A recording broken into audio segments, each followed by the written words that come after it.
Buenas tardes, el día de hoy expondremos sobre el artículo 139, casación. El contenido de nuestra exposición será el doctrinario del principio, vulneración del principio, jurisprudencia relevante, conclusión y un ejemplo de este. Garantías constitucionales son principios del carácter procesal o material. Debido proceso. Esto quiere decir que nos garantiza que las reglas de organización judicial, competencia, trámites de los juicios y ejecución de las decisiones de justicia se lleven a cabo respetando las garantías constitucionales y legales vigentes. El derecho de defensa nos garantiza que toda persona sea sometida a un proceso judicial, que no quede en estado de indefensión por actos u omisiones, que sean imputables directa e inmediatamente por el órgano jurisdiccional. El incumplimiento de esto puede llevar a una sentencia con falta de motivación. La base legal para el principio del debido proceso. El artículo 139 nos habla de los principios y derechos de las funciones jurisdiccionales. La observancia del debido proceso y tutela jurisdiccional. Ninguna persona puede ser desviada de la jurisdicción predeterminada por la ley, ni sometida a procedimientos distintos de los previamente establecidos, ni juzgada por órganos jurisdiccionales de excepción, ni por comisiones especiales creadas al efecto de cualquiera sea su denominación. El principio de no ser privado del derecho de defensa en ningún estado de proceso. Toda persona tiene que ser informada inmediatamente y por escrito de la causa o las razones de su detención. También tiene derecho a comunicarse personalmente con algún defensor de su elección y a ser asesorada desde el momento que es citada o detenida por cualquier autoridad. La concordancia es la Convención Americana sobre los Derechos Humanos suscrita en la Conferencia Especializada Interamericana sobre los Derechos Humanos. El artículo número 8, garantías judiciales. Que toda persona inculpada del delito tiene derecho a que se presuma su inocencia mientras no se establezca su culpabilidad. Durante este proceso, toda persona tiene derecho en plena igualdad a las siguientes garantías mínimas. El derecho del inculpado a defenderse personalmente o a ser asistido por algún defensor de su elección y comunicarse libre y privadamente con su defensor. Vulneración del principio.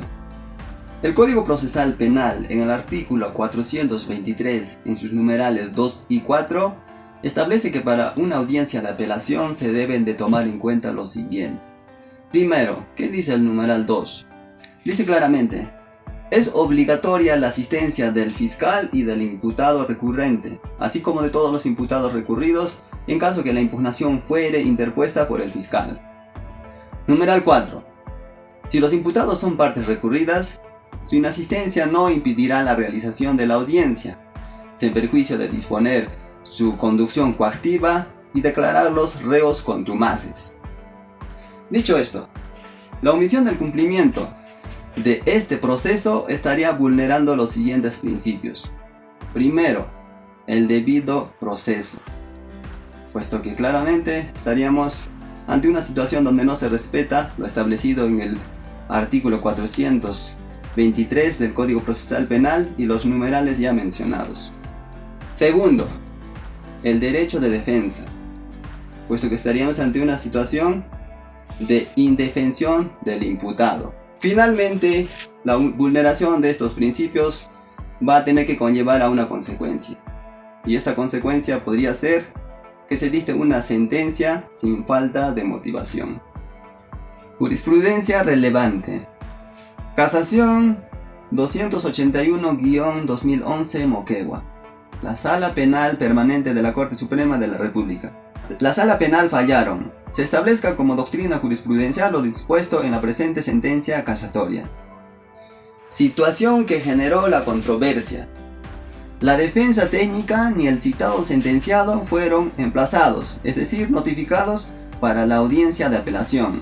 Por tanto, la sentencia condenatoria incurrió con manifiesta falta de motivación e incongruencia, lo que conllevaría a la nulidad de dicha sentencia. Es decir, se incumplió lo señalado en el numeral 2 y 4 del artículo 423 del Código Procesal Penal. podemos concluir que la defensa de una persona es clave durante el proceso, dado que no se podría considerar respetuoso de los principios y derechos de la función jurisdiccional si se vulneran alguno de estos. Además, al permitir al procesado la posibilidad de presentar sus argumentos, estrategias, elementos de respaldo jurídico, estos deben ser considerados dentro del proceso. De lo contrario, estaríamos infringiendo el artículo 139, inciso 3 de la Constitución Política del Perú, porque el debido proceso se estaría vulnerando. Además, debemos de recordar que se debe respetar el principio del derecho de defensa. Para el presente trabajo hemos tomado como ejemplo la casación número 00281-2011-Moquegua de la Sala Penal Permanente, publicada el 16 de febrero del 2013. En referencia a esta casación, podemos ver que se ha vulnerado el artículo 139 en el inciso 3, pues no se ha tomado en consideración las pruebas y los argumentos presentados por el procesado durante dicho proceso.